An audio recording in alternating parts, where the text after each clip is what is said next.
Hello, ഇങ്ങനെ ഒരു മരം നിങ്ങൾ ആരെങ്കിലും കണ്ടിട്ടുണ്ടോ? ഇത് കൊടംപുളീന്റെ മരമാണ്. വയനാട്ടുകാരൊക്കെ എന്തായാലും കണ്ടിട്ടുണ്ടാവും. അല്ലാതെ ചില ആളുകൾക്കൊക്കെ ഇത് ചിലപ്പോൾ ഇങ്ങനെ നല്ല മഞ്ഞ കളറിൽ പച്ച കളറിൽ റൗണ്ട് ആയിട്ട് പഴുത്ത് കിടക്കുന്ന ഫ്രൂട്ടൊക്കെ ആയിട്ട് കിടക്കുമ്പോൾ തിന്നാനുള്ള എന്തെങ്കിലും ഫ്രൂട്ട് ആണോ അങ്ങനെയൊക്കെ ചിന്തിക്കും. അപ്പോൾ ഒന്ന് കാണിച്ചു കൊടുക്കുക എല്ലാവർക്കും. ഈ മരം ഉള്ളിൽ ഇങ്ങനെ കൊടംപുളിയൊക്കെ കായ്ച്ചെടുക്കുന്ന പഴുത്തൊക്കെ മഴക്കാലമായത് കാരണം ആളുകൾക്ക് ഇത് കൊണ്ടുപോയിട്ട് ഉണക്കാനും അത് ചേരിലിടാന്ന് പറയും. പടിയിൽ ഇങ്ങനെ തീയെല്ലാം കൊടുത്തിട്ട് പുകച്ചിട്ട് അവിടെ ഇട്ടിട്ടാണ് ഇത് ഉണക്കി കൊടംപുളി ആക്കി എടുക്കുക. കൊടംപുളിയിട്ട മീൻകറി എന്നൊക്കെ പറഞ്ഞിട്ട് ഭയങ്കര ഫേമസ് അല്ലേ? നമ്മൾ വയനാട്ടുകാർക്കൊക്കെ കൊടംപുളിയിട്ട മീൻകറിയാണ് ഇഷ്ടം. അപ്പൊ ഇതുകൊണ്ട് ഈ മഴക്കാലമായത് കാരണം ഇത് കൊണ്ടുപോയി ഉണക്കിയെടുക്കാനൊക്കെ ആൾക്കാർക്ക് പറ്റാത്തതുകൊണ്ടാണ് ഇതിപ്പോ ആരും എടുത്തുകൊണ്ട് പോവാത്തത്. ഭയങ്കര പണിയുള്ള ഒരു പരിപാടിയാണിത്. നിറയെ താഴെ വീണ് കിടക്കുന്നുണ്ട്. ഇതുണ്ടോ നോക്ക്. ഞാനിപ്പോ ഇതിന്റെ ഉള്ളിൽ കൂടെയൊക്കെ നടന്നു നോക്കിയപ്പോൾ എനിക്ക് കുറച്ചെണ്ണം കിട്ടി. കാണിച്ചു തരാം.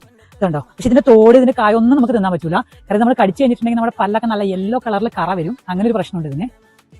പക്ഷേ ഇതിന്റെ ഉള്ളിലെ ഫ്ലഷ് നമ്മൾ റംബൂട്ടാനൊക്കെ പോലെ ഇരിക്കുന്ന ഒരു ഫ്ലഷ് ഉണ്ട്. അപ്പൊ അത് കഴിക്കുന്നത് ജോയിന്റ് പെയിൻ ഒക്കെ നല്ലതാണെന്നൊക്കെ പറഞ്ഞു കേട്ടിട്ടുണ്ട്. അത് വെറുതെ നമുക്ക് എടുത്തുകൊണ്ട് പോയിട്ട് വെയിലത്തിട്ട് ഉണക്കിയാൽ